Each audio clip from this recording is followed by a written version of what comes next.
এখন তো মোটামুটি সাকিব আল হাসানকে সবাই একটা ঘৃণার চোখেই দেখে, ঘৃণা করে তাকে। কারণ তার সাম্প্রতিক যেসব কাণ্ড তিনি ঘটিয়েছেন, এক হিসাবে তিনি হচ্ছে প্রকাশই করে দিয়েছেন তিনি একজন লোভী মানুষ এবং তিনি টাকার পিছনে ছুটেন। এখন আমরা খেলার বিষয়ে আসি।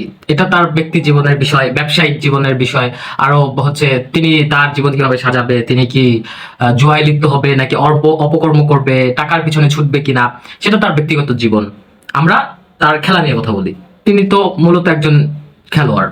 তিনি হচ্ছে একজন বাংলাদেশের সবচেয়ে ভালো ক্রিকেটার এবং বাংলাদেশের পোস্টার বয়। তার খেলায় যে কীর্তি তিনি রেখেছেন সেটা ভোলার মতো না। সবসময় হচ্ছে তার এই কীর্তি মানুষ মনে রাখবে, পুরো বিশ্বই মনে রাখবে। তার মতো দ্বিতীয় আরেকজন নেই, তার কোনো বিকল্প এ পর্যন্ত বাংলাদেশ কেন পুরো পৃথিবীতেই খুঁজে পাওয়া যায়নি। আর এটা ধারণা করা হয় যে একজন সাকিব 100 বছর পর পর আসে, যেটা আমি নিজেও বিশ্বাস করি যে এত বড় একটা মাইল ফলক তিনি পার করেছেন। এটা সাধারণ কিছু না, বা এটা হর হামেশা দেখা যায় না, আর সামনে দেখা যাবে সেটাও সম্ভব না, যেটা মনে হচ্ছে আর কি এখন থেকে।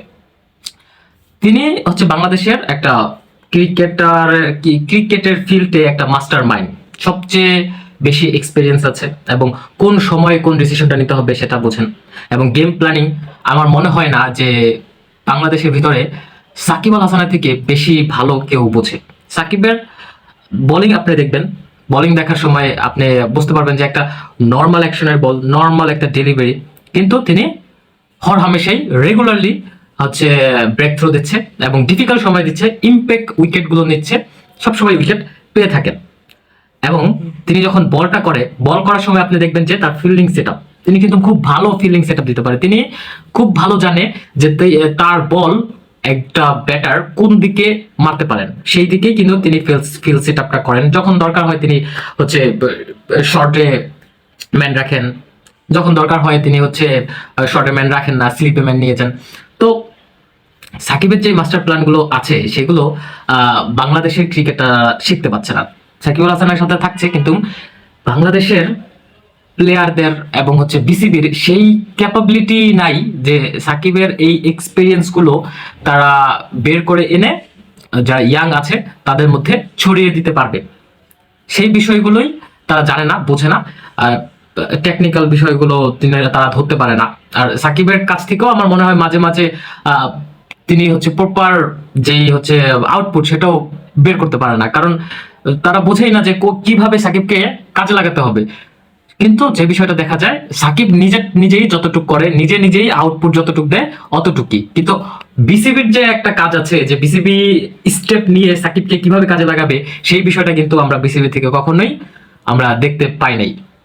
ঠিক আছে, এই হচ্ছে সাকিবের বিষয়। সাকিব হচ্ছে ক্রিকেট জগতের একটা সম্পদ, আর এই সম্পদটাকে যদি হচ্ছে রীতিমতো ওয়েস্টই আমি বলবো যে বাংলাদেশ প্রপারলি কাজে লাগাতে পারে নাই।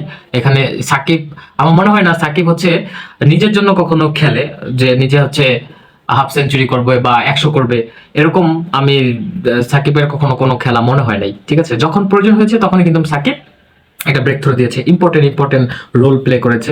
এবং যদি তিনি হচ্ছে তার সাকসেসের জন্য খেলতো, তাহলে তার কিন্তু মিনিমাম 15টা হচ্ছে 80 আর 90s এর ঘরে তিনি আউট হয়েছেন। সেই সময়টাই কিন্তু তিনি চাইলে ওই 100 মাইল ফলক পূরণ করতে পারতেন। আর সেগুলো যদি পূরণ করে ফেলতো তাহলে কিন্তু সাকিবের এখন মনে করেন যে প্রায় 30টার কাছাকাছি সেঞ্চুরি হতো। তিনি কিন্তু সেগুলোকে অতটা তোয়াক্কা করেনি, অতটা পাত্তা দেয় নাই। তিনি তার মতো করেই খেলে গিয়েছে, তিনি দলের জন্য চিন্তা করেই খেলেছে। আর ব্যক্তি জীবন তো আছে, ব্যক্তি জীবনে তিনি তার মতোই। আমি বোধহয় আপনাদের বোঝাতে পেরেছি যে সাকিবের ব্যক্তি জীবন আর ক্রিকেটের জীবন সম্পূর্ণই ভিন্ন। সম্পূর্ণটা একদম দুইটা আইডিওলজিতে হচ্ছে তিনি বিলং করে। তার ব্যক্তি জীবনে তিনি যা খুশি তা করে, এবং ক্রিকেটে তিনি কিন্তু অনেস্ট থাকে।